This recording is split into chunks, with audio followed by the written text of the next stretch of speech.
of Nerdquisition thing with Thomas and the Doomsday Machine, the Dookie Machine. The Doomsday Machine. The Doomsday. Yeah, that was He looked like he was sitting at the card table, like the kids' table, because he was like this, like.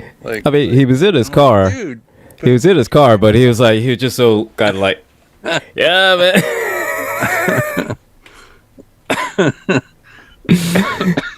And I'm like, why are you in your car, dude? And I'm like, so it's like, hey, he was in his car. He was in his car. He was in his car. He was in his car. I didn't know why he was in his car.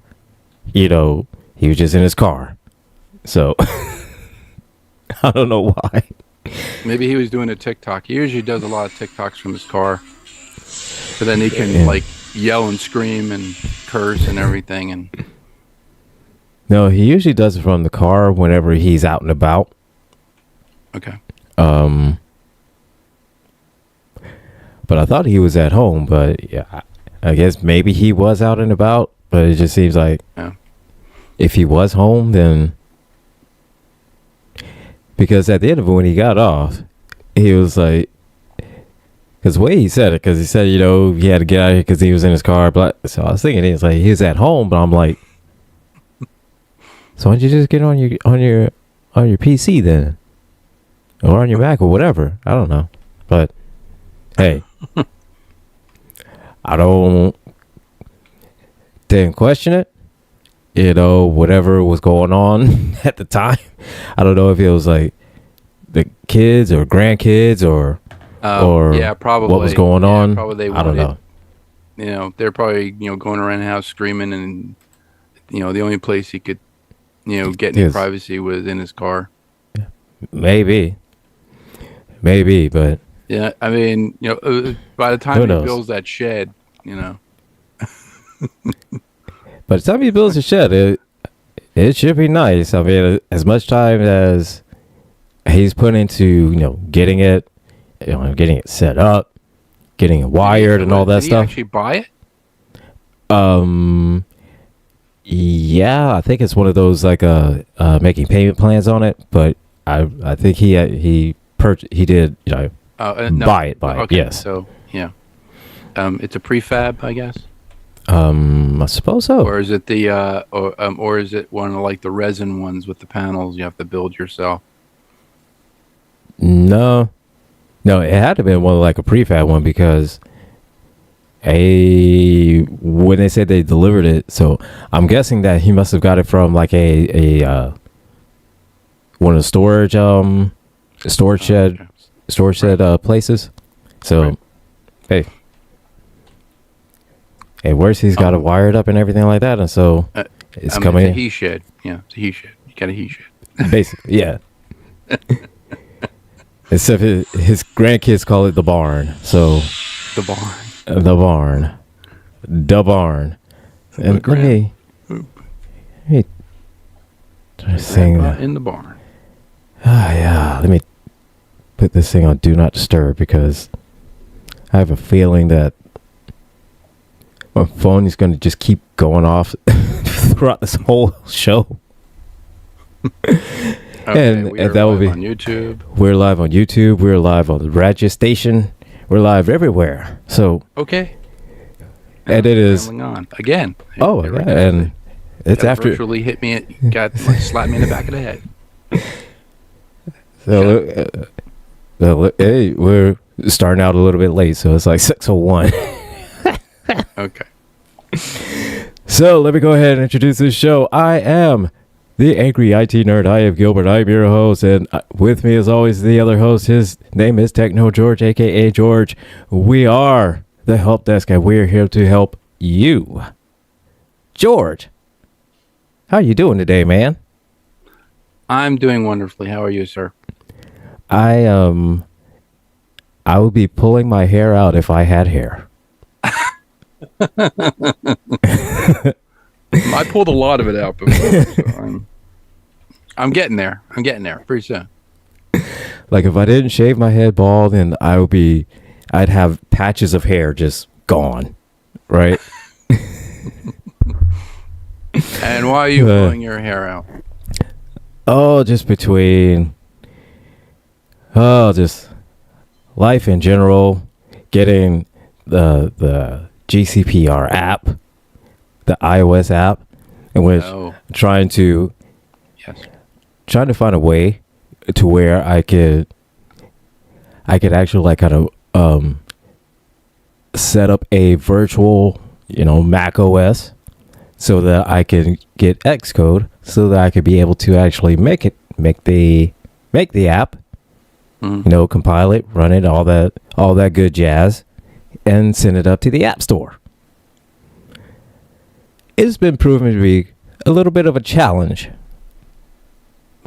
That may or may not have maybe want to consider going back to drinking. There's a swear jar moment coming. Yes. Oh, I think I had all my swear jar moments off air.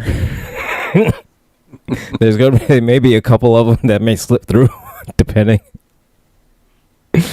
But between that, trying to make sure that when I do sites updates on the site, getting all of that done, and then yeah, between helping Dave, well, at this point now, I mean, pretty much got everything set with Dave the Viking and Riles High Exalted. Mm-hmm. So with that, I would have to make a section for that on the site. I'm adding our Patreon for the Helpdesk onto the site. Updating what Jay said, because her new show, What Jay Said radio show, that is coming out on the 15th. The new season of it she's starting her new season on the 15th of February. So until then, it'll be replays of her old show, of her previous seasons, until the new season. Mm-hmm. Getting that updated, and then updating Rules of Nerdquisition to add Patreon to that. So my plate has been full, and my dogs have been extra needy. My dog gave me some attitude this morning. She gave me attitude this morning because she wanted a treat, and she made it known that she wanted a treat, and she was not letting me do anything until she got a treat. So there was that. But between all of that, I did get a question from a mutual of mine, asking about, because he's wanting to start a podcast and wanted to start doing some live streaming, and wanted to know what would be the best kind of software. I'm not sure. Well, probably hardware as well. So I guess you kind of touch base on, software he would need, hardware he would need, and anything else as far as just in general, just what anything else he needs. So I kind of thought it would be kind of good opening topic for us to kind of talk about, because that is what we've been doing, setting up whole GCPR, getting everybody set up with the software that they need, hardware, all the whole nine. So it'd be fun when you try to explain to him about butt. You need butt. What? So you need butt. You need. So if you stream on the butt,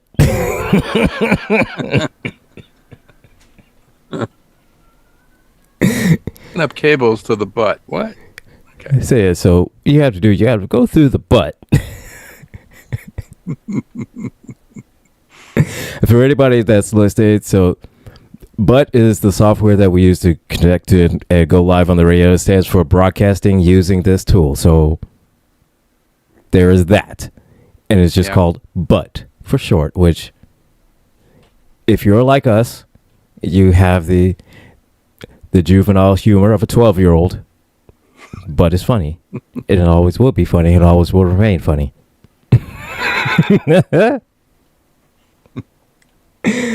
Oh, but so they say what you would have to do really is you want to make sure that you have a mic, that good working mic, something that will make your voice clear, because you don't want to. You don't want to sound all muffled. You don't want to sound like anything. Sound like the Swedish Chef from the Muppet Show. Right. You don't want to sound like that. You don't want to come across as being so overpowered, and you don't want to, at the same time, you don't want to sound like you're this far away. And feel like you have to yell into the mic. You want to get something good, get a good mic. Since we're going to do live streaming, you want to make sure you have a good camera, good webcam. Then you also want to make sure, as far as what apps you need, depending on what service you want to go with, because a lot of streaming services, they have their own app in which you can connect to many different platforms. Say like your YouTube, your Instagram, LinkedIn, whatever place you want to stream to. Yes, LinkedIn does have a place where you can stream. I don't know why, but you can stream to LinkedIn. So, with that being said, you want to make sure that all the places you want to stream, that they're set and ready to stream. So once you get that, you have your streaming service, and the ones that I recommend, that we Streamlabs, Restream, those are the two big ones. Streamlabs would be better for your pricing. StreamYard is also a really good one. So with any one of those three, you sign up for that service, they'll have their app you can download. So you download that app, you connect all of the places that you want to stream to it, whether it be your YouTube, Facebook, Instagram, the whole nines. You connect it onto that app, and they'll provide a whole step-by-step wizard in order for you to do that. So you don't have to be worried about, can I do it? I don't think I can. It's easy. They make it so super easy where I cannot even just begin to describe how easy it is. Pretty much it's like once you open it. If I can do it, and I'm 62 years old, anybody can do it. Right. Generally, it's like as soon as you open it up, then it immediately it guides you through everything. Yeah. So you don't have to worry about any of that. The other two things I would recommend are a very fast computer. Yes. Possibly a gaming computer. Now, a lot of people have, I've been pushed back on this by a lot of people. Well, why would I get a gaming computer? Well, one, you need the graphics. Okay, you need the graphics. You need the speed of the processor, the amount of RAM you can put into it, and then that's it. Yes. The Ethernet connection between your computer and the internet. A lot of people like to stream on Wi-Fi. Don't ever stream on Wi-Fi. I'm connected. My computer is hooked into a gigabit switch, and that gigabit switch is hooked in with a wire into my modem. Okay, so I have the full functionality and speed. The throughput of all that allows me to, like you could see my hand. If I'm on Wi-Fi, I go like this, and it's kind of herky-jerky. Yeah. You can see where frame rate. Yeah. Yes, frame rate, and needless to say, Wi-Fi, it buffers. Right. It's just it buffers. So Yeah, definitely. You definitely want to have a wired connection. You do not want to go wireless. You want to have a wired connection. And gaming computers are your safest bet on streaming. It is your absolute safest bet because you already have the power, the storage, you have the RAM, you have it all in one package. Now, just like how what George said, there's been some pushback. You always get some pushback on, well, you don't need that much. You don't. Safe than sorry. Would you rather be safe than sorry? It's good to have it because when you're going to go to like I don't know if they come up with something where all right, so say like for Streamlabs that we use here at the radio station,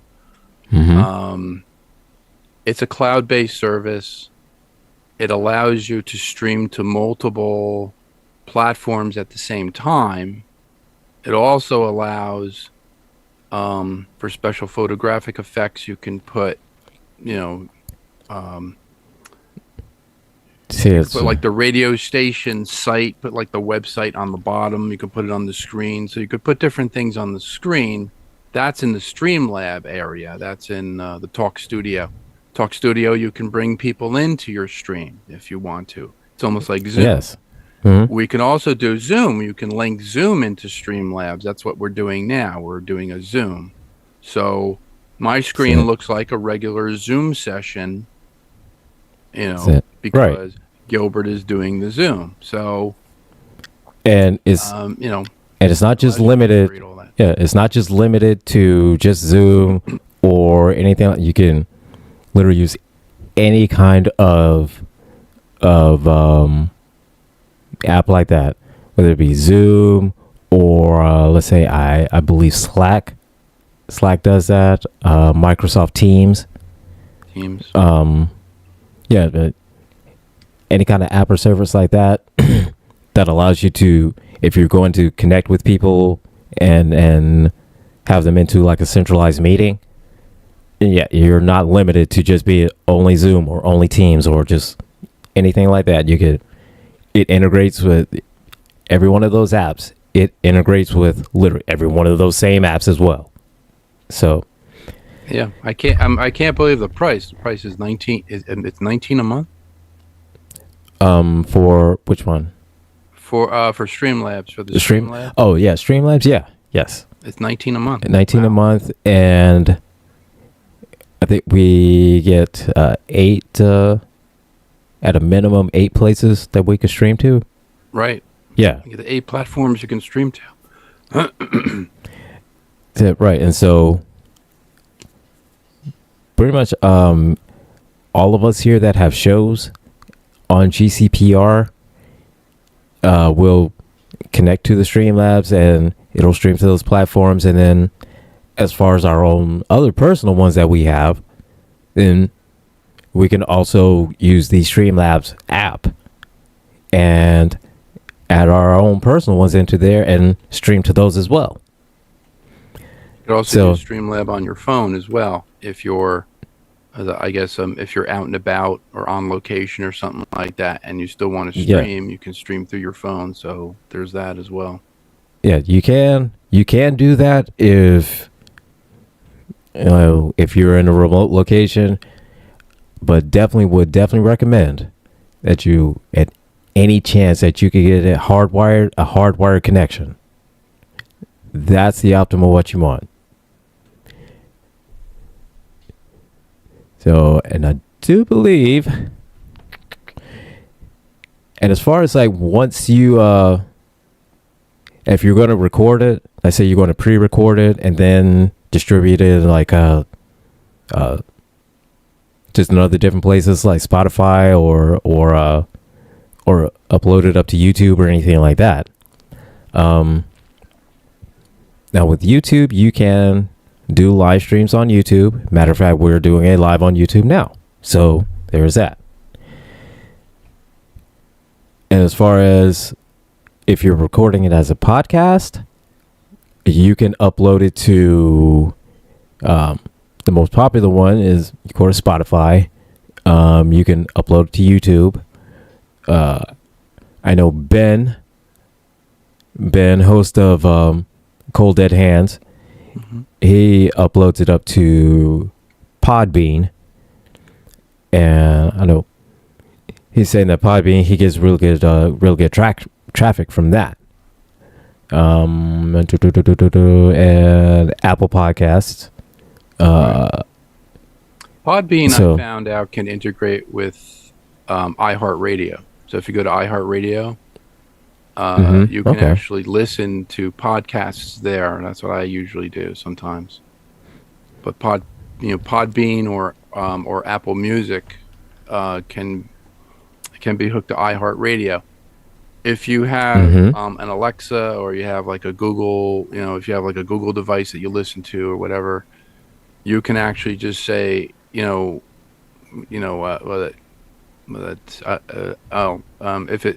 it's Amazon Alexa, you just say, Alexa, play iHeartRadio, play, Cold Dead Hands, and it'll find the latest episode for you, and then you can just listen to the podcast there.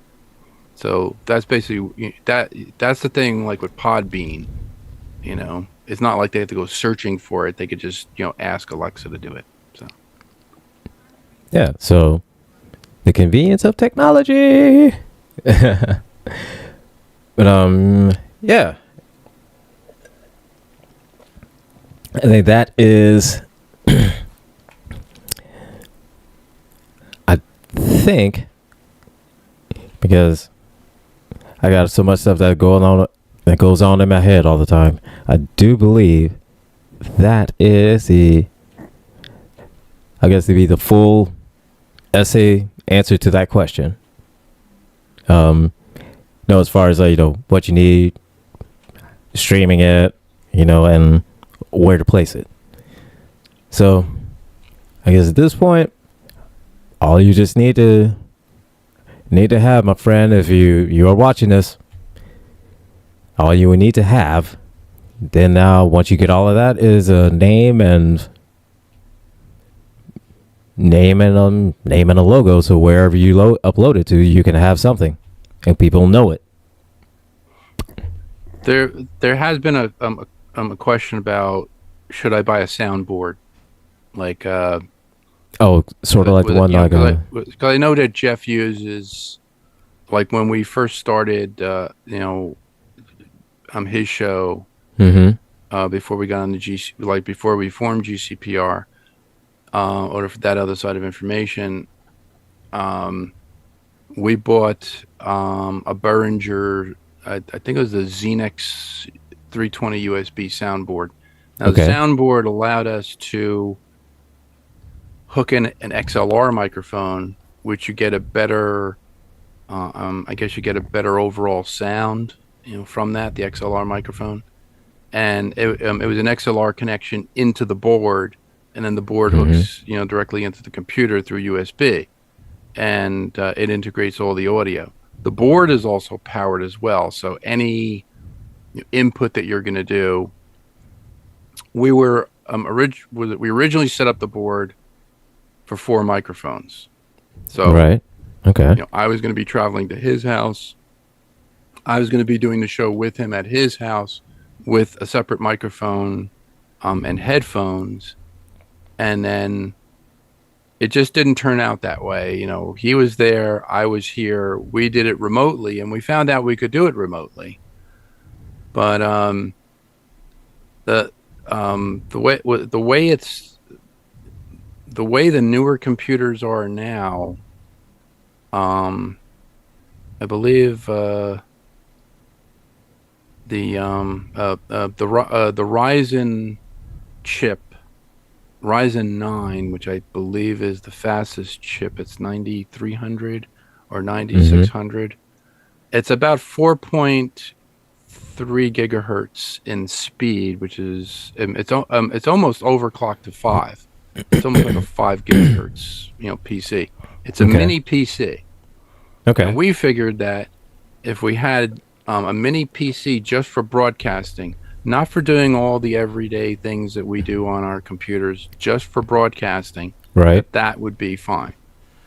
And that computer is about $450 compared to a Mac all-in-one, which is like 2,500 for everything, like like an Yeah. E3 chip, 32 gigs of RAM, or 64 gigs of RAM with a 4 terabyte hard drive.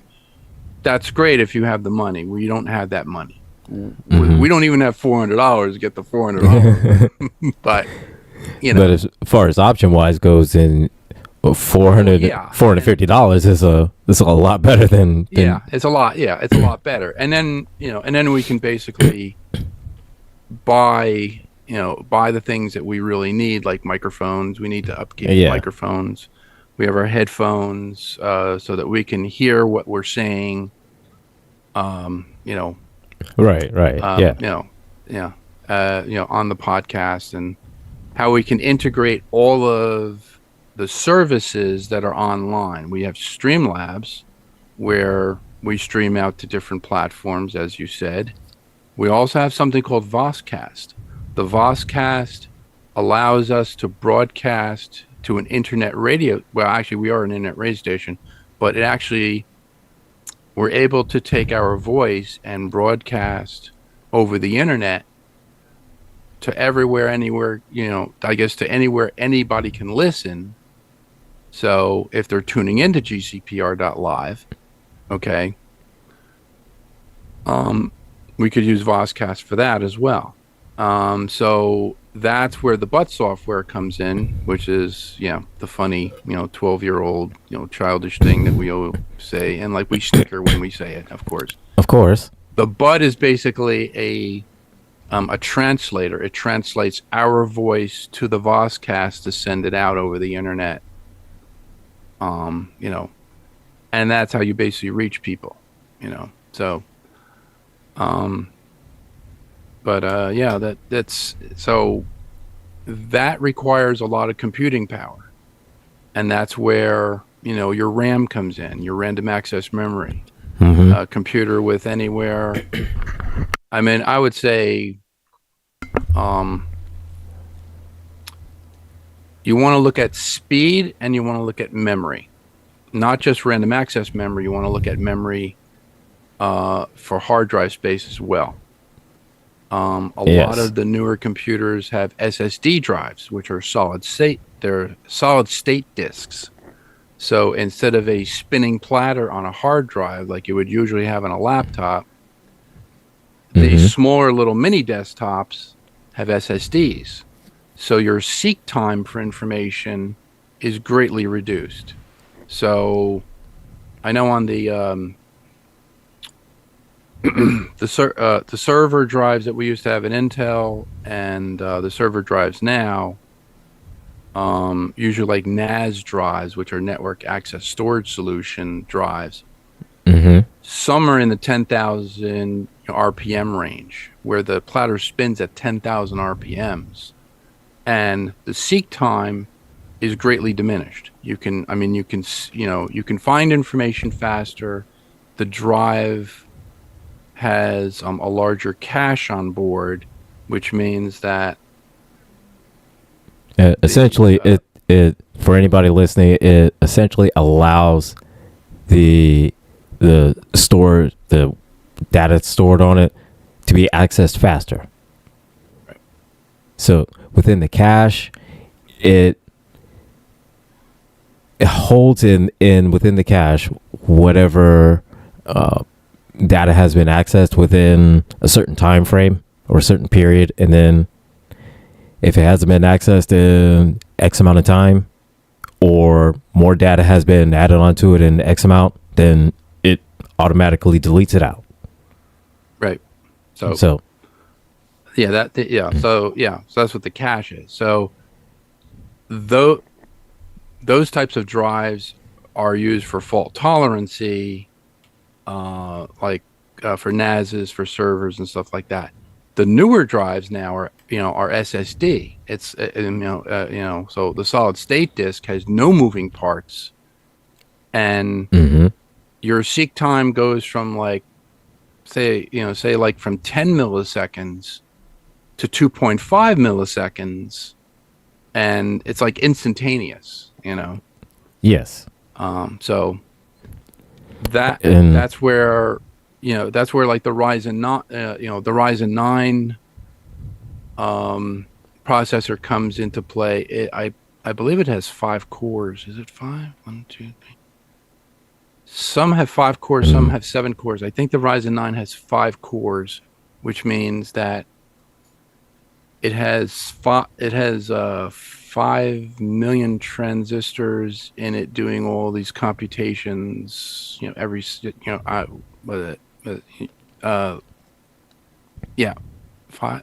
million. 5 million. I'm yes. trying to think it. 5 million computations per second. So 5 cores means that it can process everything that's on the board. It can look at the RAM. It says, okay, you have 32 gigs of RAM or you have 64 gigs of RAM. You have a lot of RAM. You can store a lot. In there. You can hold stuff in random access memory. You can store a lot on the drive as well. But if you just use that computer for broadcasting and that's it, that's wonderful. If you're going to use it for other stuff like gaming, you could possibly also do that as well. But with games, I would I would use like a separate external drive just to hold those games and then play those games on that computer if I wanted to. But if it's just for broadcasting, you're golden. You're good. Yeah. Yeah, absolutely. With games, sometimes it can be a little bit difficult because a lot of the games, they'll operate on the same drive as the operating system is on, which is usually in most computers is what's called the C drive, which is your normal default drive, which your operating system is normally stored on, and all your apps as well. Whatever apps you access, it'll be on that drive. So with a lot of games,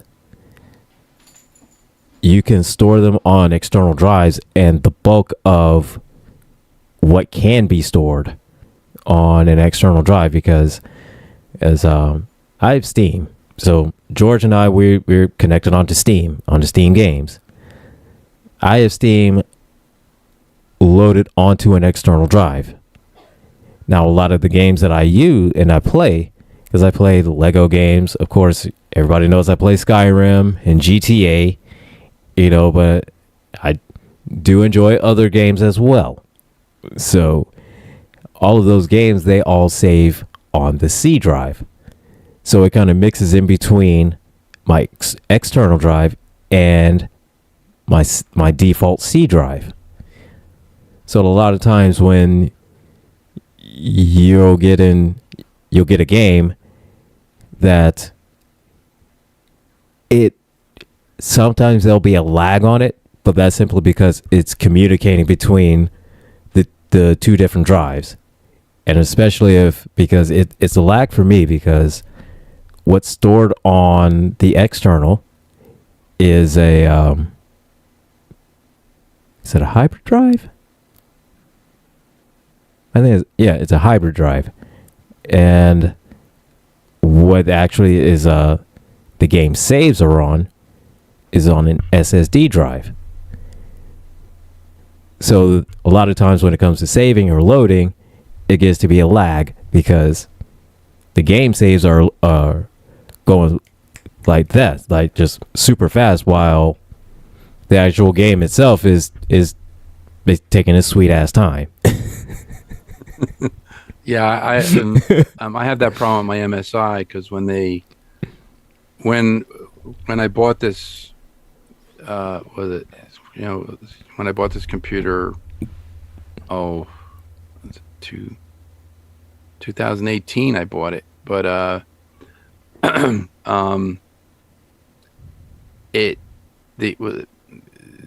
the operating system is on a 250 gig SSD drive, which is really fast. But the D drive is where I'm keeping my games. My games just write to D for some reason. They don't write to C, they write to D. And D is a 1 terabyte, like, conventional hard drive with a with like a spinning platter. I opened, the computer up, and I found out I do have a PCI. I have a PCI. What is it? PCIe Generation 3 SSD slot, so I could put in another slot, and I can transfer D to that, and then make that D. I haven't done that yet because that's going to be a real pain in the butt. But yeah, I found the 4 terabyte SSD drive. The Generation 3 stick. Okay. It's in the about 349. I think it was like 349. The one I was looking at, the Samsung Evo. Yeah. It was like 4 terabytes, but yeah. But yeah. The other thing I have on the side of this computer, I have an I have an eSATA slot, and I also have an eSATA cable.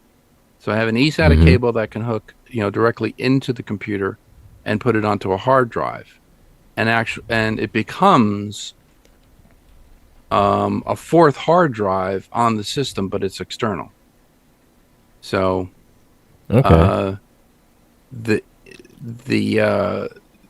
eSATA cable actually works. It actually powers the hard drive, so I don't have to hook up a separate power supply to it. It goes directly from that port. I believe it's 5 volts as well. It's almost like a USB, but it's called eSATA. It's electronic. It's a yeah. It's a yeah. So. Okay. So other stuff for broadcasting, a really good microphone. This microphone that I got is the Moana. It's called. It has lights in it. You can turn it off. Actually, you could select, different lighting modes. Lights on it. Yeah, like different mode lights. Yeah. You can just let it, go through its paces. It has an on-off. It has, it has like a little volume control. In the front of this, there's a headphone port. So if you have if you have like conventional headphones that have the 2.3 millimeter, plug, you can plug directly into this, right? And then you can plug in. These headphones are USB, so I have them on a USB port. This microphone comes with a USB-C adapter. So if you have a newer computer and you only have USB-C, you can plug directly into USB-C, or you can use a conventional USB.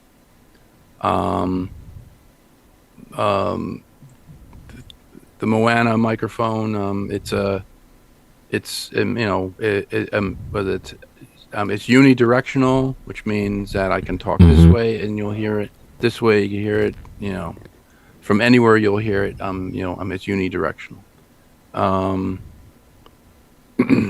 Usually they want you to use, like, if you're going to do a podcast, you could use an XLR microphone. I don't know if your microphone is XLR or not. This one is, yeah. This one, it's, let's see, what kind of mic is this one? This is a Maono. I don't know. This is one. It's the same. It's the same as mine. Yeah. Yeah. Except this was more of a Moana. Moana. Yeah. So this one, I forgot how to do it, but yeah, it does the same thing. It changes lights, and it has a little thing where it like does like a light pulsing thing. Right. Right. There you go. Now we're green. And it does all kinds of stuff. And so yeah, it has a XLR port, and if I wanted to hook up a soundboard to it, I can.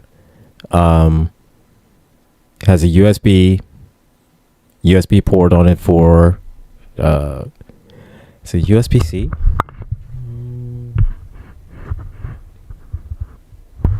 Yeah, a USB-C.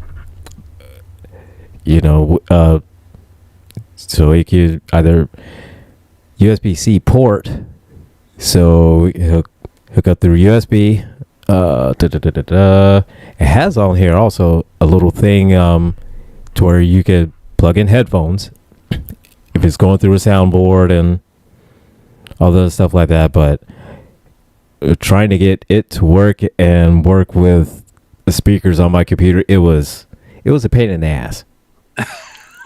It was a pain in the ass. It would be easier to plug, these headphones into here, but it's just too much of a pain in the ass trying to get all the settings right. Yeah. To where it was without an echo. Yeah. Because these headphones are gaming headphones because I have a microphone right here. But yeah. And it was always coming through this mic, and I'm like going, how come it's not going through this mic? And and I have to change the settings around and go, oh wait, well this one is the GM. I think it shows as like a GM20 or something like that, like GM20, USB headphone. Mm-hmm. Like microphone. I'm like, okay, so I have to find that. So I had to do separate microphone to separate headphone. Right. Yeah. And yeah. You just have to play around with it. You have to see what your levels are if you're actually talking into the microphone. You could do that through Zoom. Zoom actually has that. And a lot of times you have to. I mean, a lot of times you have to go through programs like Zoom in order to get the settings right.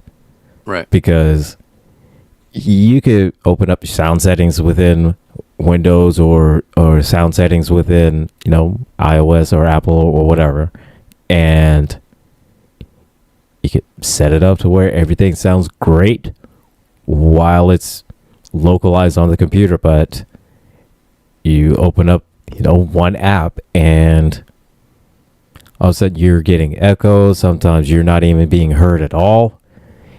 So it just like he said, man, you have to just kind of play around with it until you get the settings right.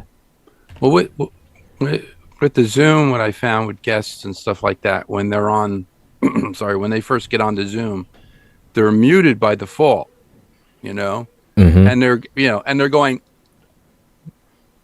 right. And you're like going, dude, I can't hear you. You have to unmute. And they're like, and they're just steadily keep on going. Yeah. I'm like, yeah, you gotta. And then you have to send a message to them, and they go, "Oh." He's like, "Oh, well. Can you hear me now?" Yeah. Oh, okay. These are things that you try to like. You want to like if you're going to start a podcast or whatever, you want everybody in the room to know the basics of the technology, the basics of what is going on their end, right? Especially I also tell people. I'm sorry, go ahead. Oh, I was about to say, especially you want to look out for is if you're going to be in the same room, to make sure that your mic only picks up you and not everybody else in the room, because otherwise it'll be just a huge cluster F of just it's a disaster. It's a train wreck. If you try if they pick up it's bad. It's bad. It's bad. A cluster Fergan. A cluster Fergan. A cluster fire truck. Cluster fire truck. There you That's my AJ Thomas, how are you? That's my method of keeping it clean. Yes, without contributing to the swear jar. So. Hey, Jay Thomas. Hey, how you doing, Jay Thomas? But yeah.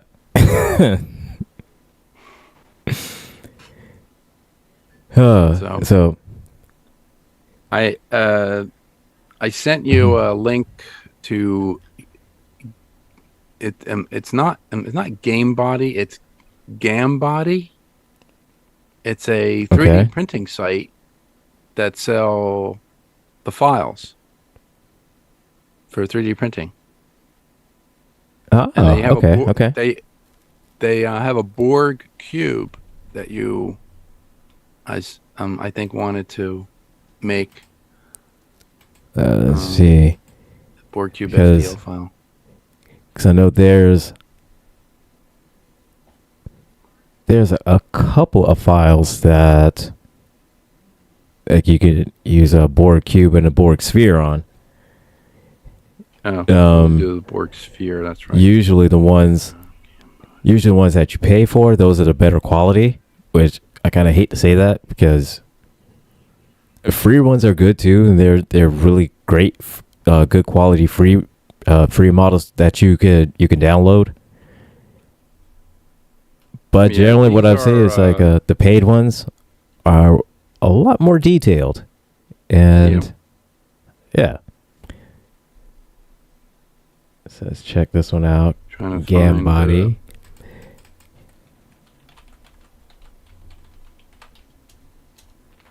Oh, that's really highly detailed. Wow.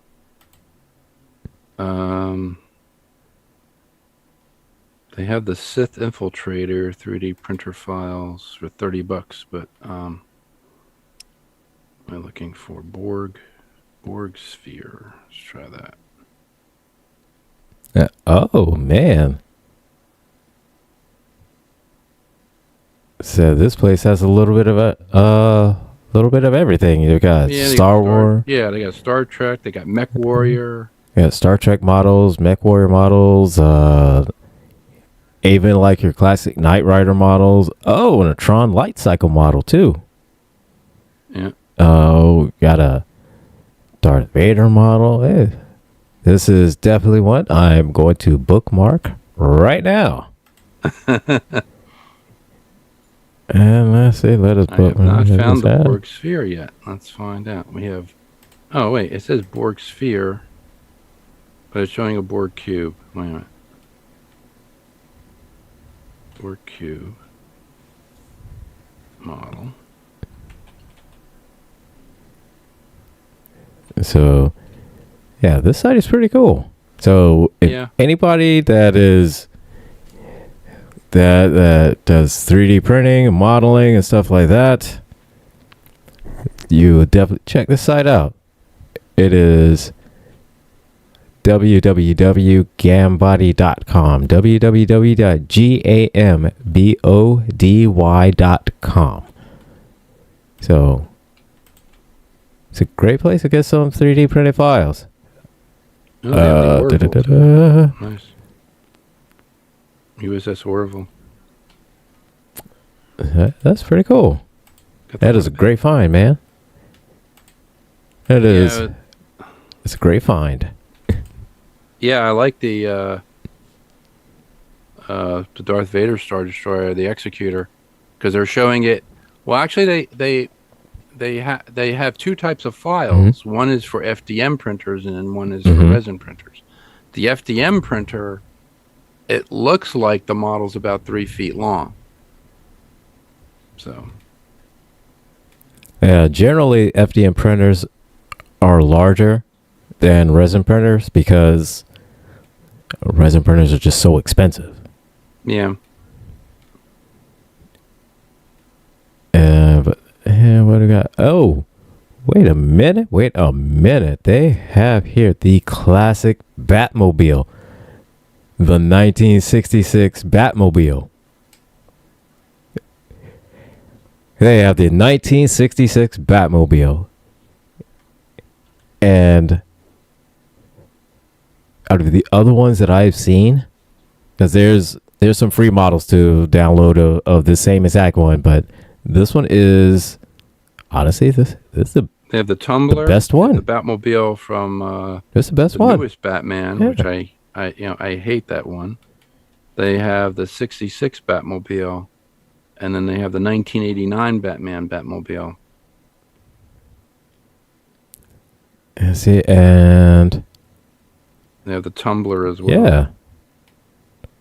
I still have that model kit of the Tumbler and the Bat Pod, and I just haven't built them yet because I have to build the diorama.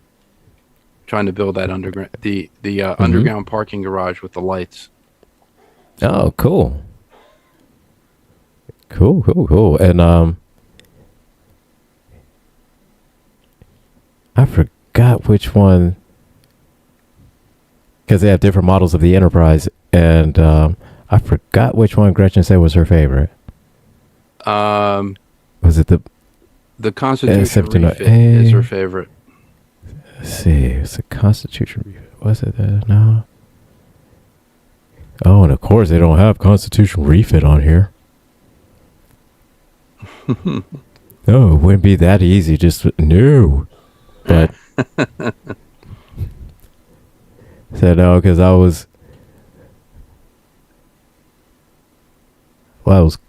thinking about doing because I was going to get her, a nice little housewarming present, so having a Star Trek model that would be cool for her, but when she moves.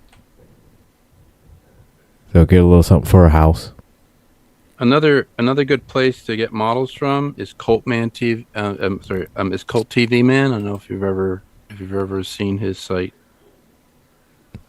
No, he I has haven't. a lot of accurizing model pieces, but okay, because usually where I look to get models from is from two places. One is called Yeggi.com.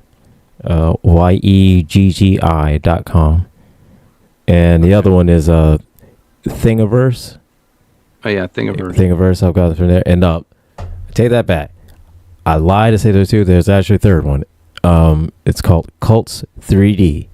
CULTS 3D. So. The ones I use are Green Strawberry and Paragraphics. Green Strawberry does they do accurizing kits basically. Okay. But they have photo etch. So if you're gonna do like the grills of the impulse engines and you want them to be accurate, right? They're actually laser cut brass. They're very thin laser cut brass pieces that you glue on. Okay. And then you can just paint over them. Okay. Yeah, I'm checking out Green Strawberry. Yeah, right Green now. Strawberry's pretty good. It's pretty cool. Yeah. Looks like they got they got a lighting kit, mini soldering iron lighting kit. All right. So, this is if you are like you serious about it. You serious. They're more like accurizing kits, than anything. They actually have figures. So they have they have 1/72 scale figures for transporter, so they're actually they're done in clear, but they look like they're beaming up, So oh, nice. I'm just checking out this DS9 Deep Space Nine space station. He's like, what do they have here? Well, how much was it? $251. Shit.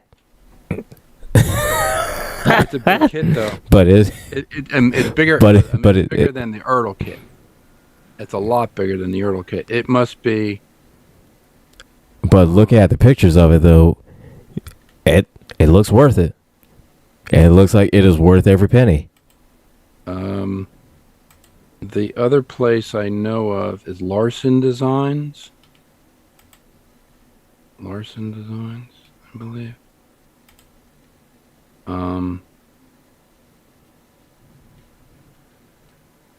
Larson, I think it's Larson Models. I'm not sure. Larson Design website. I'm trying to find it.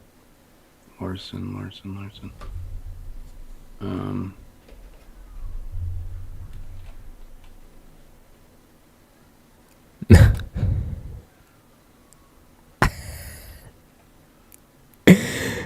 Okay, I see this one thing on Green Strawberry that I have to have.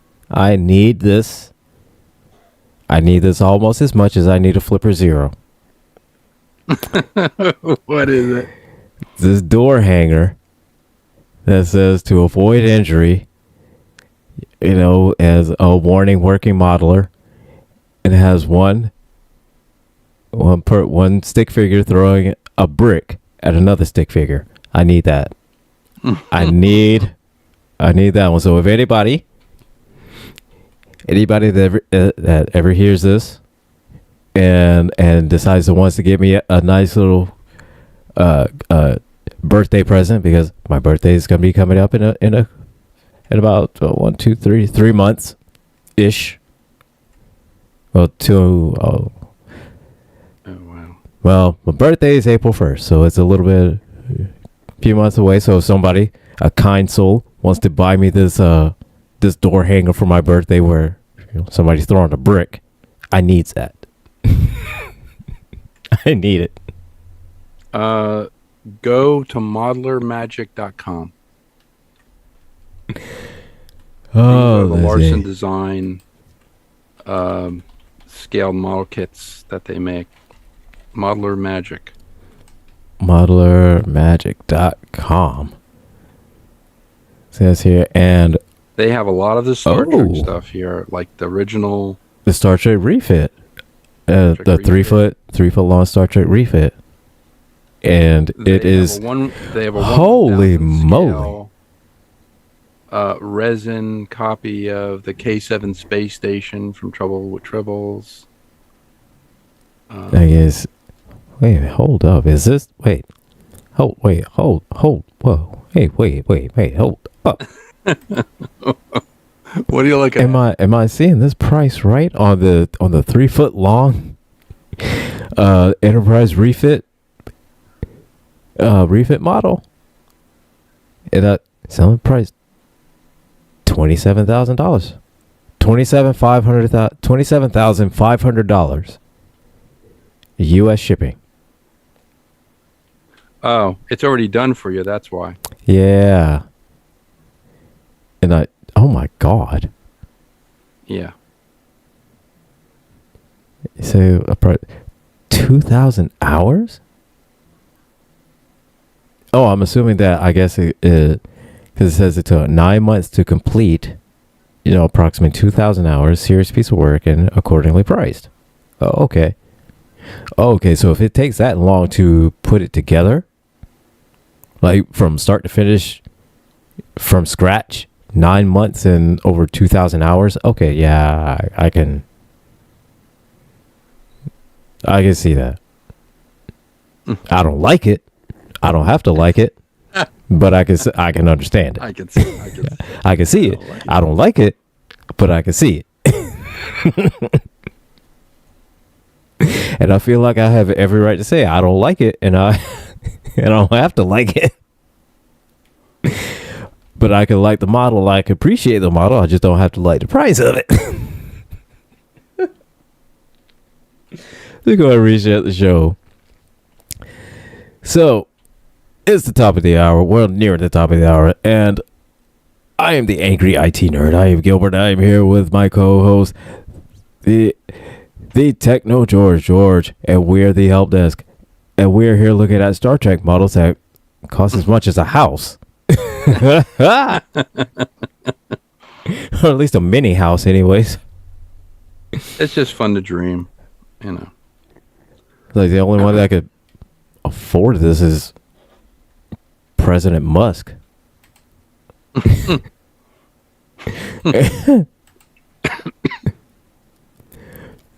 But that's another topic for another show at another time.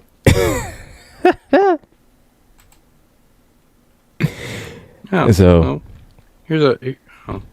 already sold. Yeah, they already sold this one. Enterprise 107 1701 refit, $2,200. It was already sold. It was a 1/350 scale. So yeah, bit much. A little bit. I know they sell the Galaxy class one. Or they're for Larson Designs. Yeah. Galaxy class kit. Yeah, here's something else we could talk about real quick, because I got another I got a DM a while back from another mutual of mine, and it's concerning the TikTok app. When it gets banned, And he's saying that, you know, well, this before, I'm not sure exactly even what they're going to exactly do. But essentially saying is that you still might be able to get onto TikTok, but it won't update.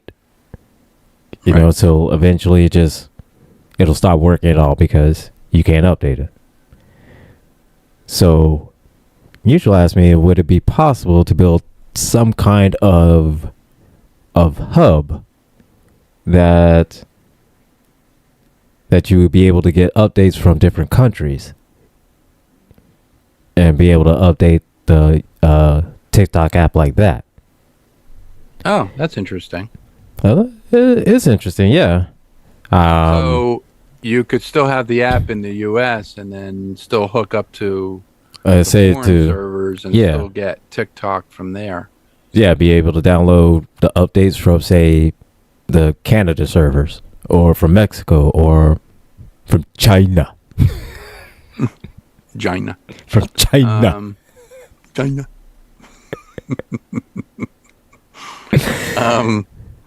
But I don't. Well, for honestly, it depends on. So if the app was written for the U.S., I guess for the for the U.S. market, and then the app goes away for the U.S. market, I would think that you would have to uninstall the app, try to reinstall it. If they make an update, like if they made an updated one, say for like Canada. Now, if it should automatically grab that feed from wherever it is. I mean, your United States connections are going to be severed since they're going to ban it and since it's going to go away. And Thomas is happy with that. So, okay. So yes, we're not going to mince words on that one because he's celebrating. He's celebrating the time. So, I'm not sure if he means like, because I'm sure there's, from what I understand, to do it on iPhone, you have to actually go and into the settings, into your settings into your iPhone and change your location. Right. And then you'll be able to update TikTok that way. For Android, I think you would need a VPN. I'm not sure if you actually need to change your location within Android or not. But well, I mean, you'd need a VPN. But you need a VPN regardless. Yeah, you need a VPN anyway. Even if you were on iPhone. But I'm not sure if he means that or if he means like a one, essentially just sort of like that, where the whole, where the place where you connect to get updates, where that is located, like say Canada or Mexico, someplace like that. Yeah. I mean, if they take it, if they take it out of, or if they take it off the United States servers, I would assume it's not going to still be on the App Store. No, not, well, at least not in the U.S. Yeah, at least not in the U.S. But I don't know if he means like actually have an app that you start up TikTok, that it would connect to that app, or just its own separate app that would connect onto, let's say, the updates in Canada and download from there and then spread it out. Right. Like that. The only thing I could think of is that if you did use the VPN, you'd have to use a PPTP, which is a point-to-point tunneling protocol. Yeah. Go from your phone to a server in Canada, or a server in China or servers, like Right. a direct connection to get those updates. I the thing with the TikTok store, the TikTok shop. If you were, I don't know if that's going to be, that might be affected as well. See, I don't If they know. ban it, it's gonna ban everything. It's gonna ban all your Yeah. TikTok feeds. Well, it's basically just it's banning the feed. It's cutting the feed from the U.S. Right. Right. But since we do have the internet, um, picking up a secondary feed like Mm-hmm. Canada or Germany or whatever it is shouldn't be that.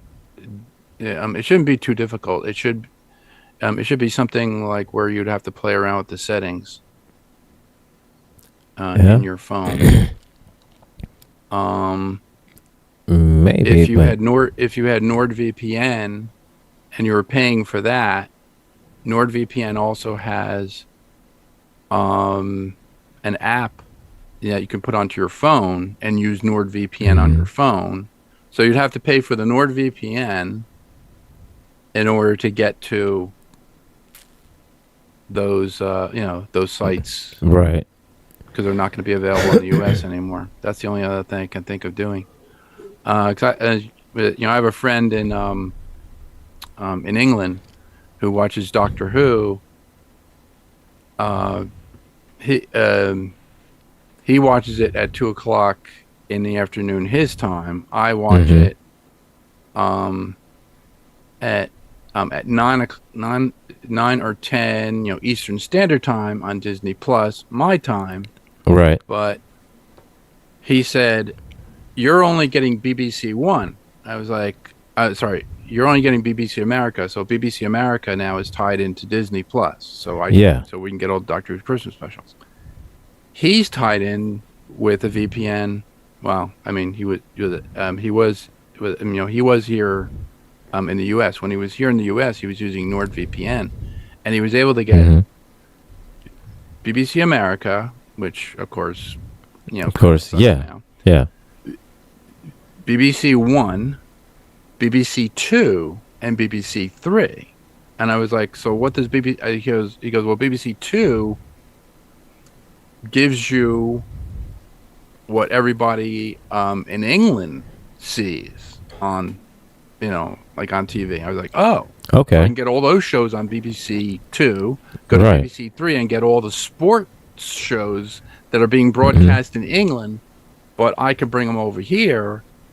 If I had like if I have like a Fire TV stick, or you have like a Roku, or whatever, you could grab a channel, and if you have a VPN, you could watch it, on your TV, and you're actually getting that feed. You're getting like that live feed coming from England, which was really cool. And I was like, oh, cool. That's cool. Watch, yeah. I could watch classic Doctor Who.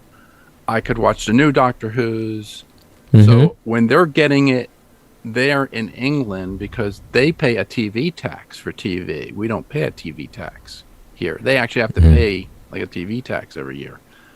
But that's where the BBC comes in. They just broadcast it, but when they get something new, you can actually see it if you have like the VPN tunneling protocol. You can go right to it, and you grab that feed, and it's on your TV here in America. That's great, but that's pretty cool. I think that's what you probably have to do. Yeah, you probably have to get a. Well, either way, regardless, you would need a VPN and something that will let the server that's connected know that this is outside of the U.S. So it won't, hit a flag to say, "Yo, this app is trying to connect. It's in the U.S. It cannot connect." So. Yeah, I'm looking here on the it says a VPN or a virtual private network is a tool that encrypts your internet traffic and masks your IP address. This protects your online activity and privacy by making it harder for others to see what you're doing online. But it says, where are VPNs legal? VPNs are legal in most countries, including the US, Canada, and most of Europe. However, some countries restrict or ban VPN use, such as North Korea, Belarus. Oh boy, there's our place again. Belarus, they hate us. Oh, what is Oman, Belarus? Iraq, and Turkmenistan.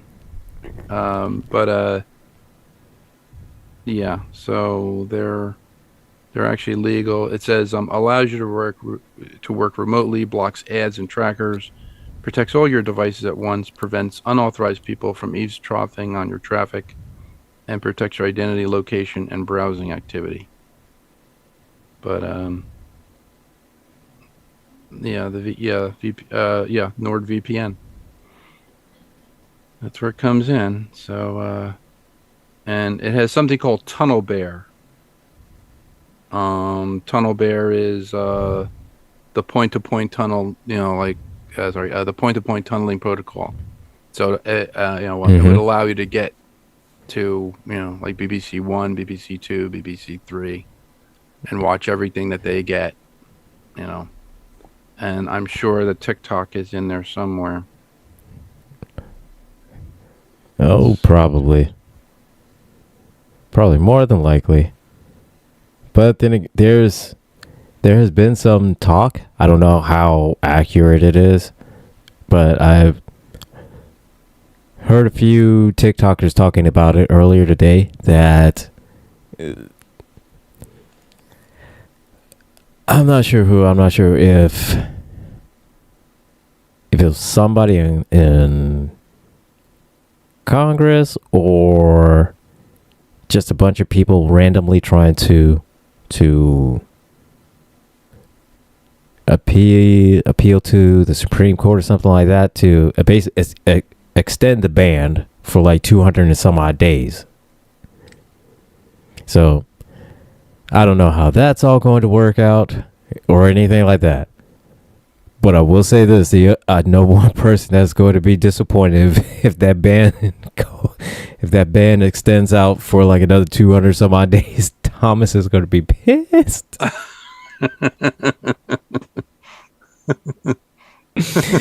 he's going to be pissed. Oh, I know. He's been.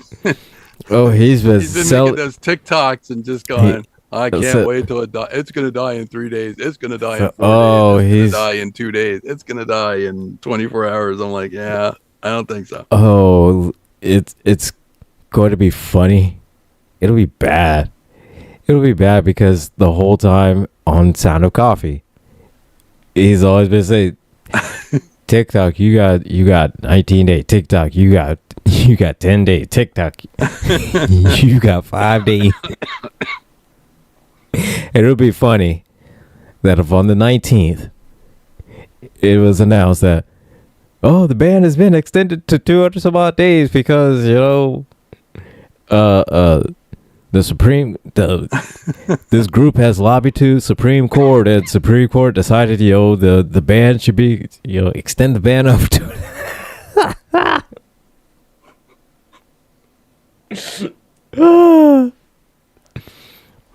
So yeah, I can't wait to see that show. That's going to be fun.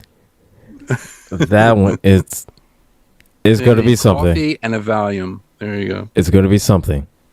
It's going to be something.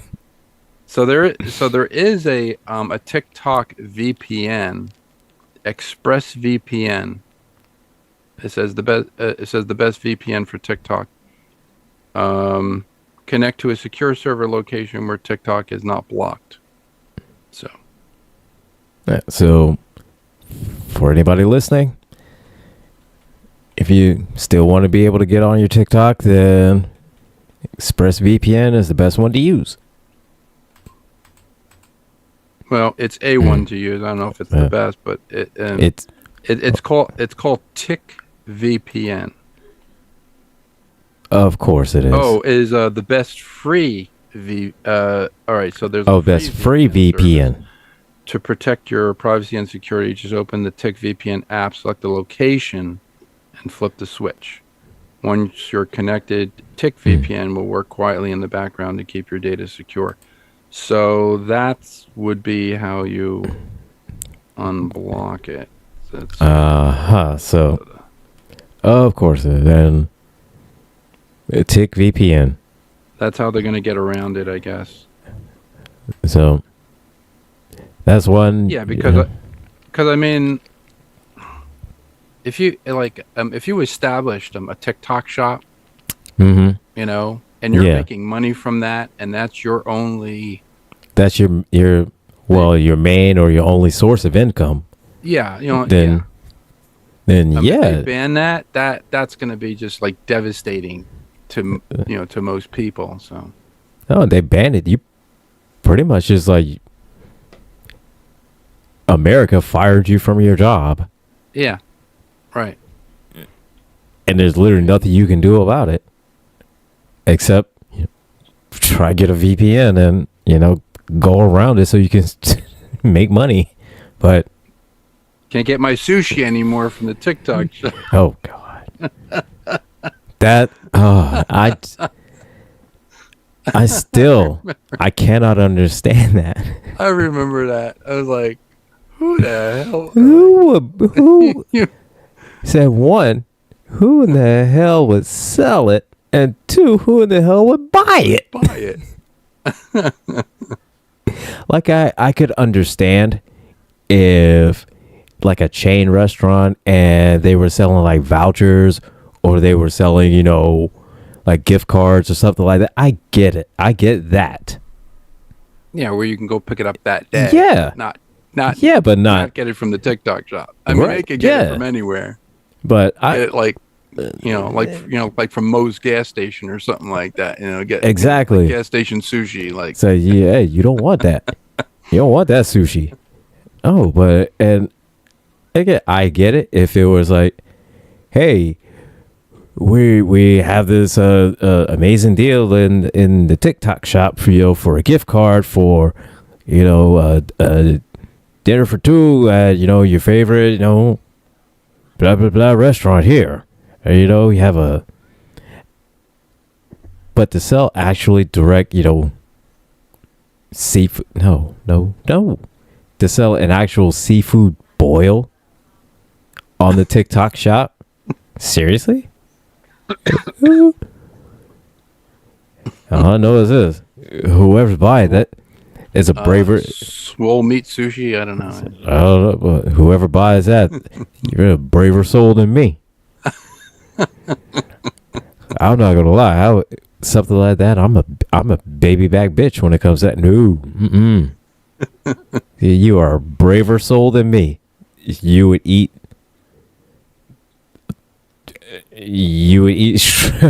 shrimp boil, a seafood boil from the TikTok shop. You're braver than I am.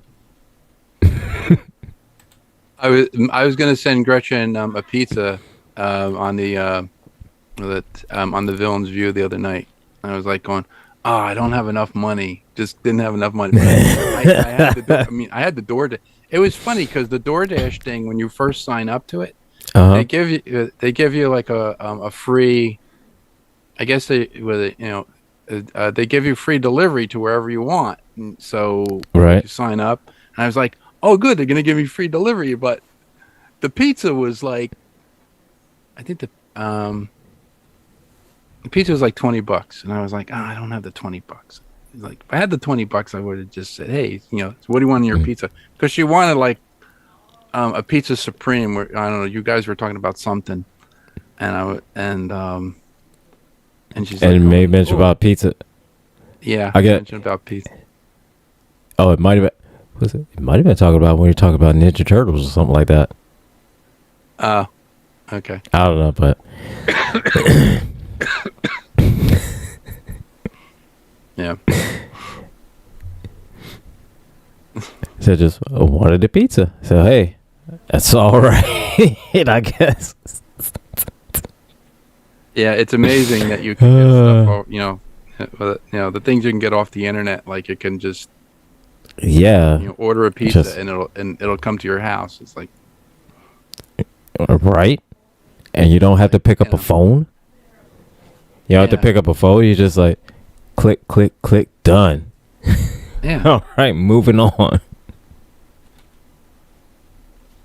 3D prints were only that easy. Oh my god.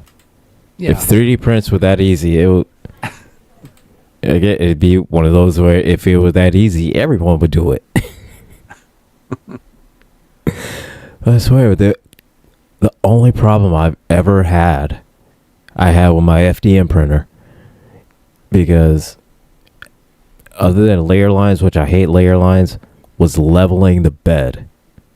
Oh, yeah. That was just Pain in the ass. such a pain in the ass on that one. On the resin, it has never been easier. Like, it's just so insanely easy. But when it comes to the FDM, more than once, I wanted to throw my Ender 3 just down a garbage disposal, even though I know it would completely, it would completely ruin the garbage disposal if I did it. But I don't care, because that's how mad it would make me on some days. Are you still using the stock extruder, or did you get the or did you get the updated extruder with the direct drive?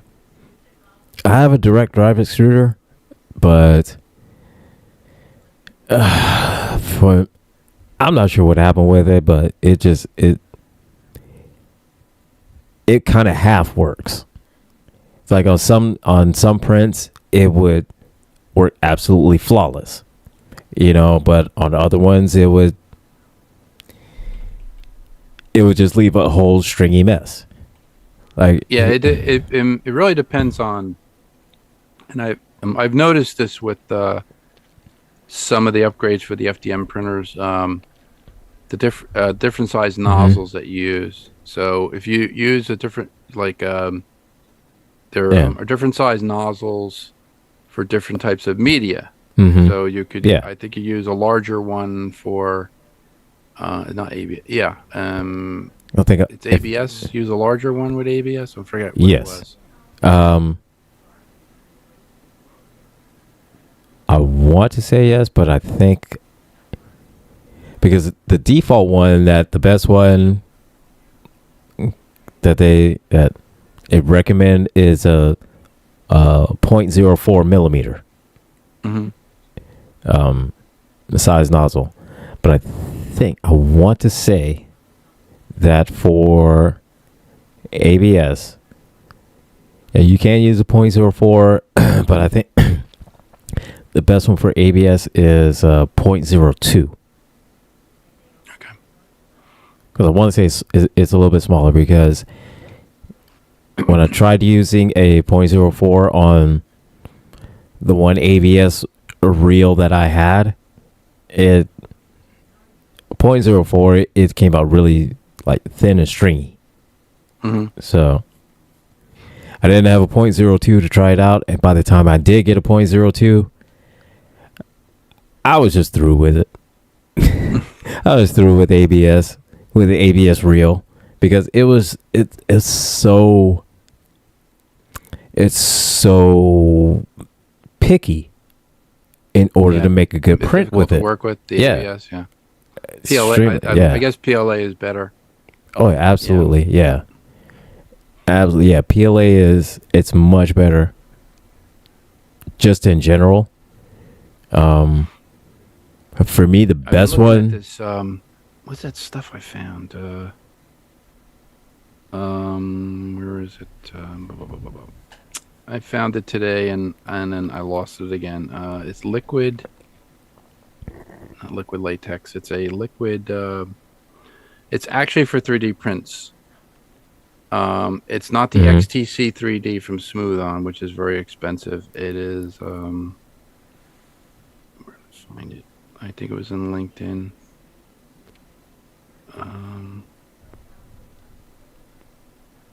Where was that thing? I'll have to find it, but it it was a water soluble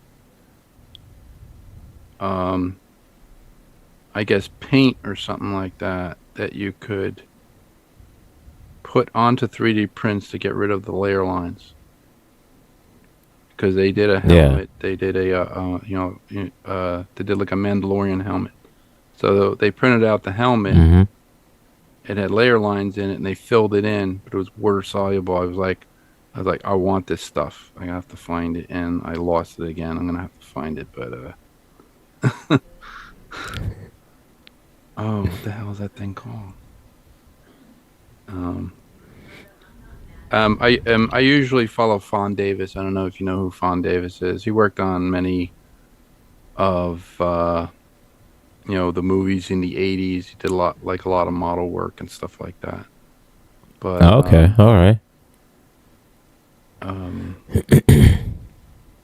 He actually has a video how to kit bash. He has like a kit bashing video on DVD. Oh my god, I can't find that stuff. I really want to find it. Anyway, I'll eventually find it. But it's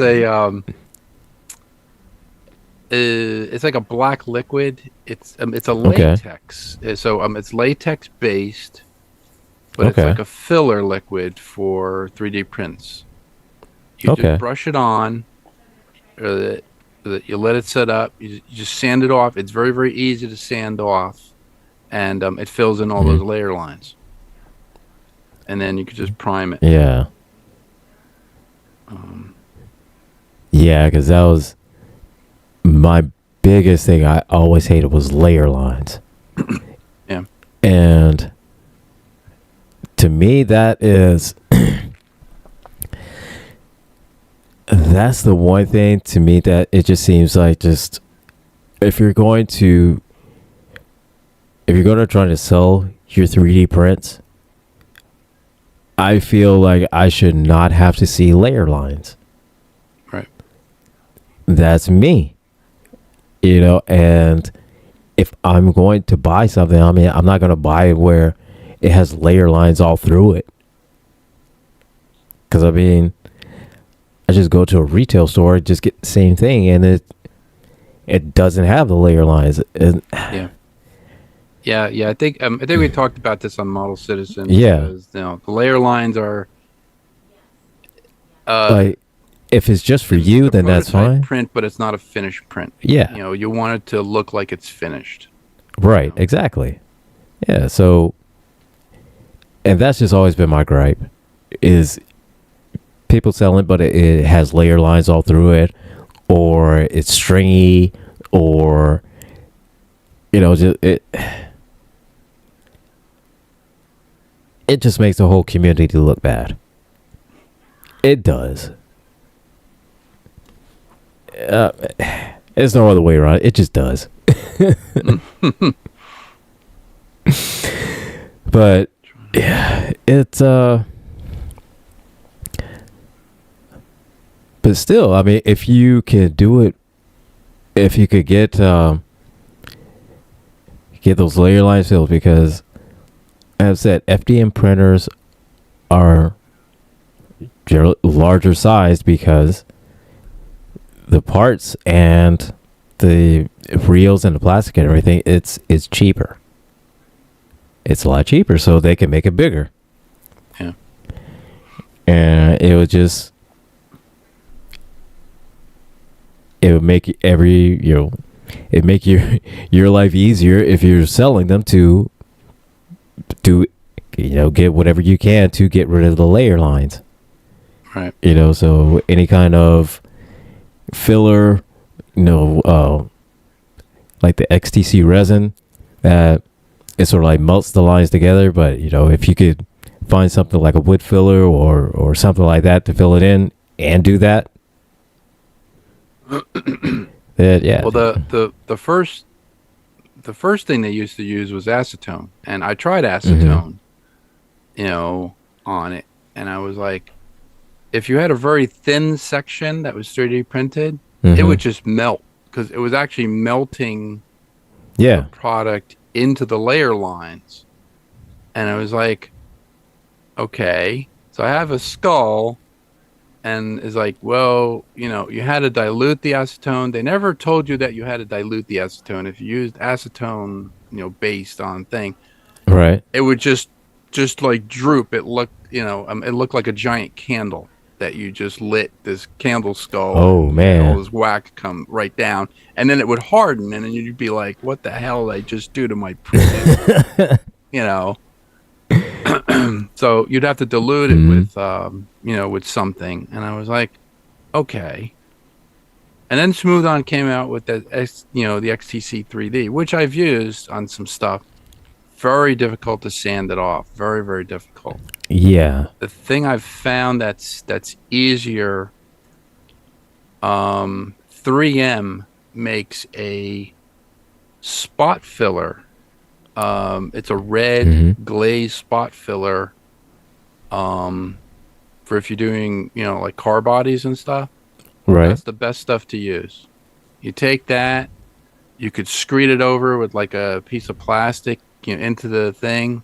You let it harden, sand it right off. It's perfect. It's great. And I was like, okay, so there's that. There's also self-etching primer. You could use a self-etching primer, which kind of fills it in a little bit more.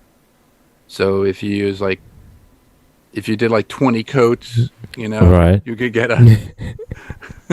you can get the thing filled in, and then just sand it off a little, and and sand between coats.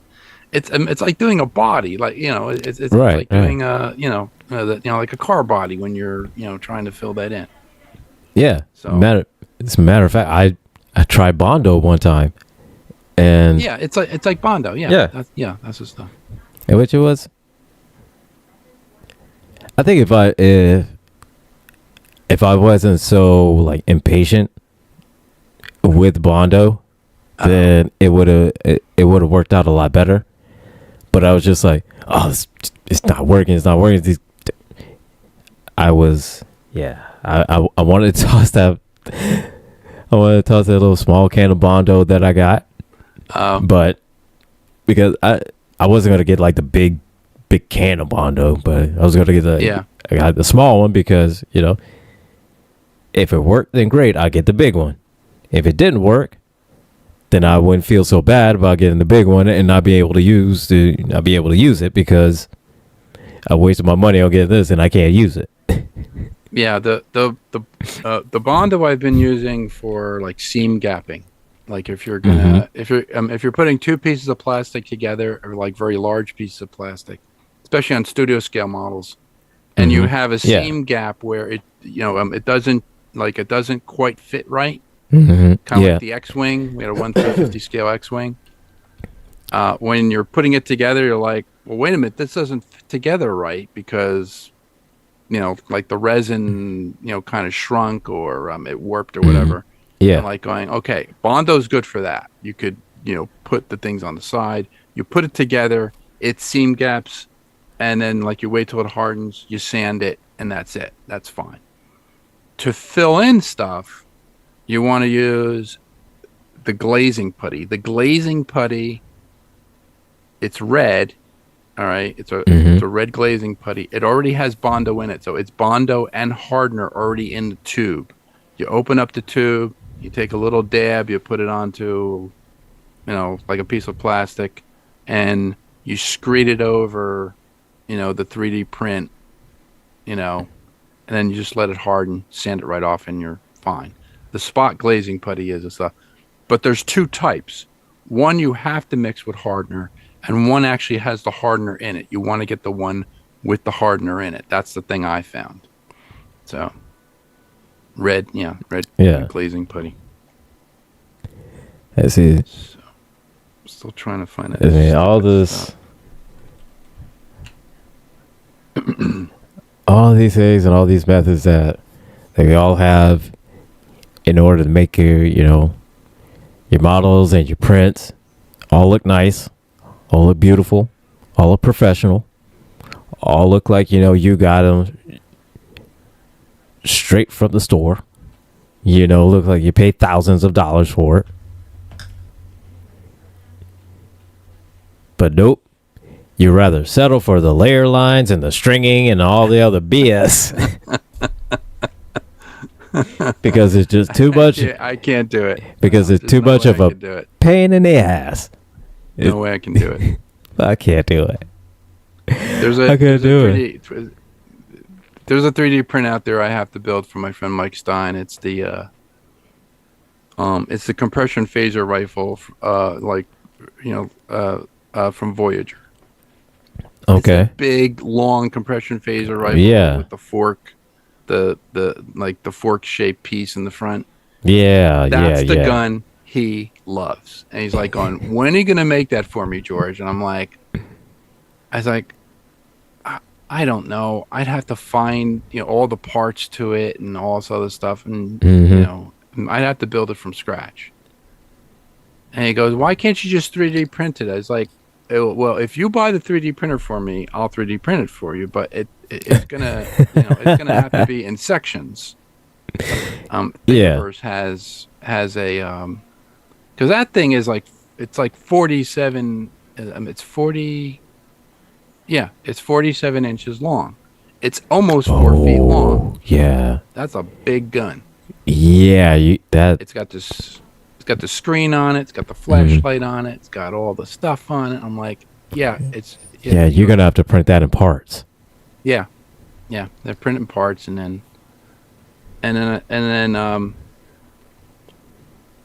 he said, well, I don't want it to be like a 3D print. I said, I understand that you want it to be a whole gun, so I would have to print it in parts, and then I would have to cast it. I wouldn't cast it in resin. I would probably cast it in fiberglass, because then you can make it hollow, and then you could put all the electronics and stuff in it. But it's still gonna be massive. It's gonna be a massive thing. Yeah. Now there are some people that have actually built like their own 3D printers that are like about the size of like a bedroom, like 10 by 10, 20 by 20, so like just absolutely purely big honking massive printers, and they could print stuff like that in one print.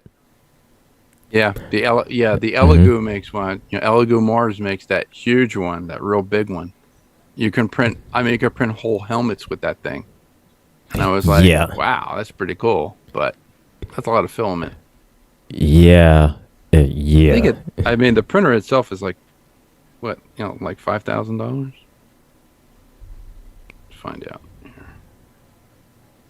It wouldn't surprise me.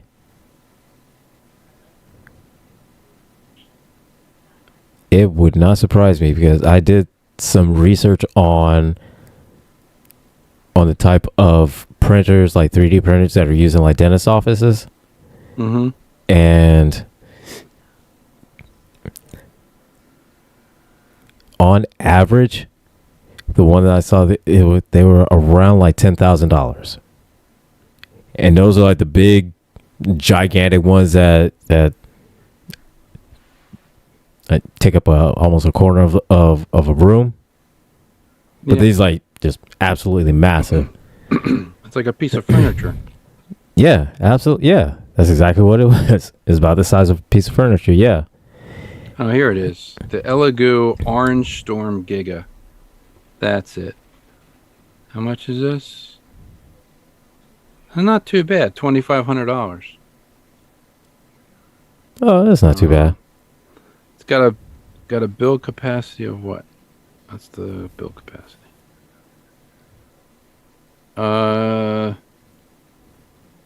800 by 800 by 1,000 millimeters.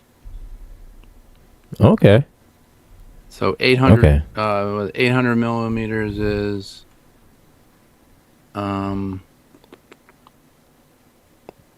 Let's see. 8,000 is. Two. Let's see.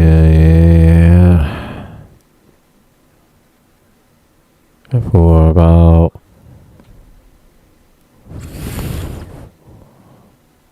Almost 4 feet, I think. Yeah.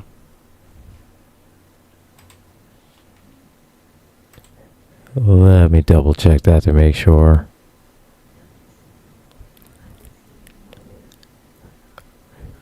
It's been a minute since I've had to use millimeters.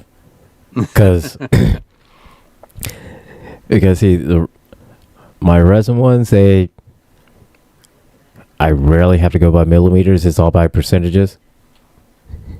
Yeah, it's an FDM printer, so Yeah.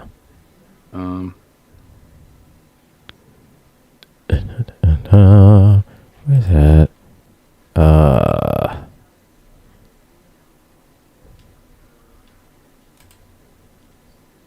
No, that's not it.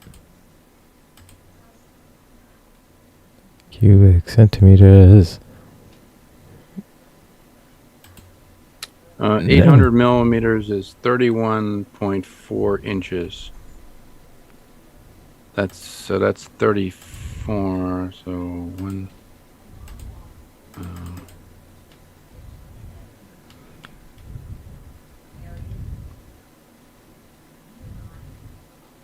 1,000 millimeters is 39.37 inches. So, is it 39.37 inches?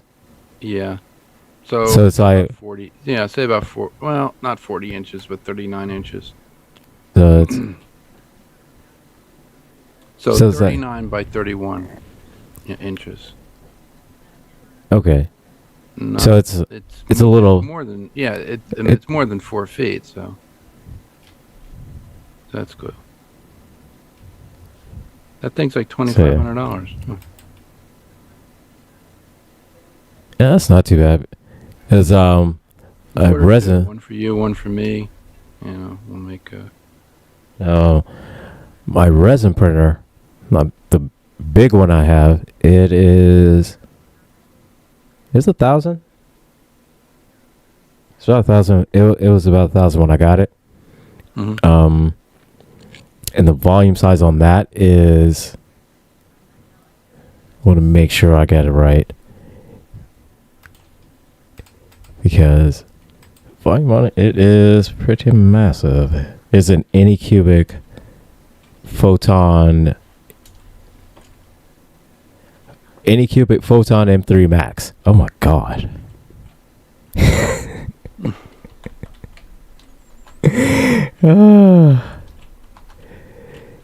And needless to say,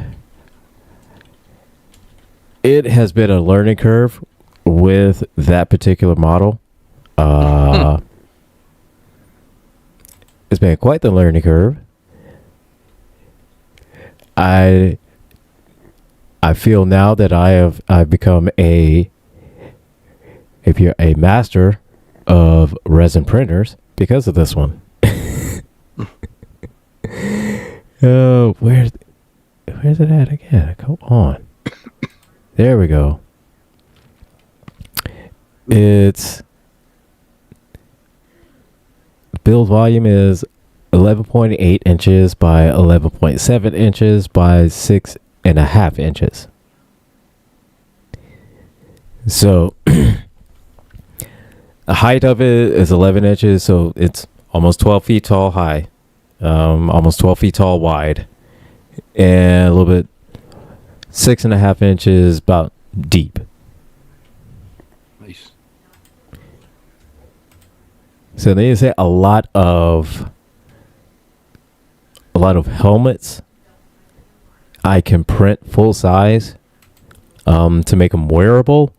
I'd have to bump it up like 2, maybe 3%. The most I've had to do is 10% at most, and that was for a Starscream crown. Mm-hmm. But the only thing is that through the middle of that print, and I will never forget this because it got me heated, that there was a storm that came through, knocked the power out, and here's my Starscream crown. It's like just slightly up above the resin. It's at mid print. And I was like, you know what? F this. And and since then, I keep meaning to reprint it. Try to finish it. One thing I use, I've been using it for the pump downstairs in the basement. Mm-hmm. I have an EcoFlow. Okay. It's like a battery backup. Okay. So if you plug the printer into, if you get one of those and you plug the printer into that, depending on what the wattage is for the printer, because my pump used to, if the power went out, because we have a lot of power outages here in Pennsylvania. If the power went out, my pump could only stay on for like a matter of hours. Okay. Now my pump can stay on for a matter of months. All right. With the EcoFlow. Now the EcoFlow, if you put your 3D printer just on that, and say what the wattage is. I don't know what the wattage would be. Maybe 65 watts, maybe 100 watts or whatever. Right. You could keep that thing going for like 6 months. So your prints would be safe. You can still be able to print. It'll still go because it's on battery backup. Yeah. I did invest in one of those kind of battery backups because I have one, but it's just one of those cheap Walmart ones. But it kind of works. I mean, if it's mid-print, then it's not gonna. It probably won't. It's not gonna do anything. Right. But if it's just on, like if I just have it on and have it set to print, but I just haven't printed anything yet, then it's fine. It's fine. It doesn't use as much power, but well, my EcoFlow is like an inverter, so it's basically going through the. Oh, okay. Okay. It's powering it from the wall. Mm-hmm. Yeah. And it has, it has 110. It has 115 volt, outlets in the back.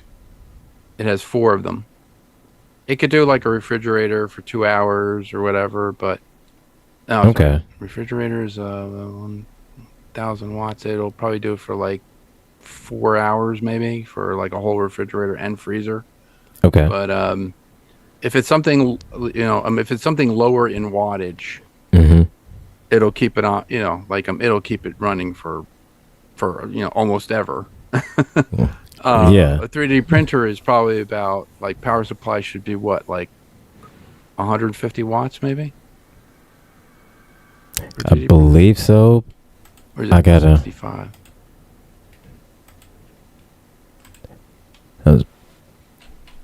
It's more for the smaller ones. I'm fairly sure it's only 65, but this larger one is probably 100. Okay. Let me see that just to make sure on that one.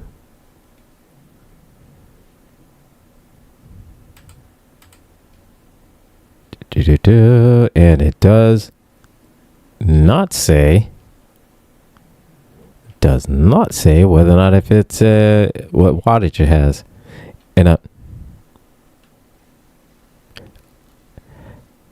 it has it on here. A laser engraving platform. I need to see whether or not if it has an actual laser attachment that I could use on this. Because if I can use a laser attachment and I'm able to laser some stuff. That just opened up a whole new world of stuff to play with. Because I need to laser it.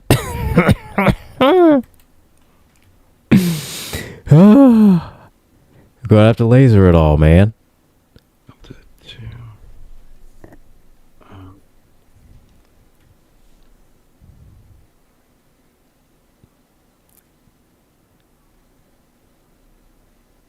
But I would say for anyone that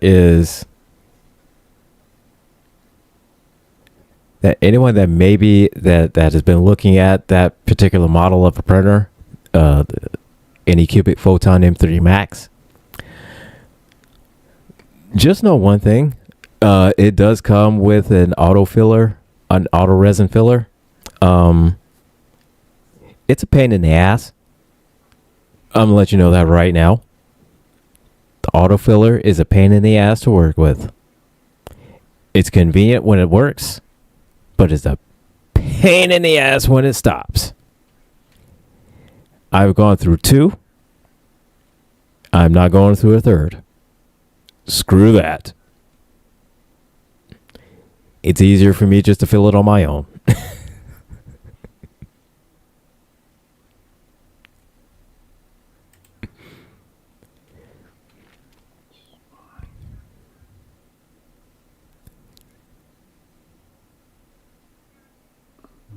Trying to look this up here. 3D printer. So it says an EcoFlow Delta with a 300 watt 3D printer will typically run for about 3 to 4 hours based on Delta 2's 1024 watt capacity. Okay. The exact runtime will depend on specific 3D printer's power consumption and the printer settings used. It's about 4 hours at 300 watts. But so it's okay. So if you had something that was 100 watts, it would be, double that, probably about 8 hours. Yeah. Okay. And for the Anycubic Photon, it is 120 watts. Oh, okay. Yeah, so 120 watts. And this is try that.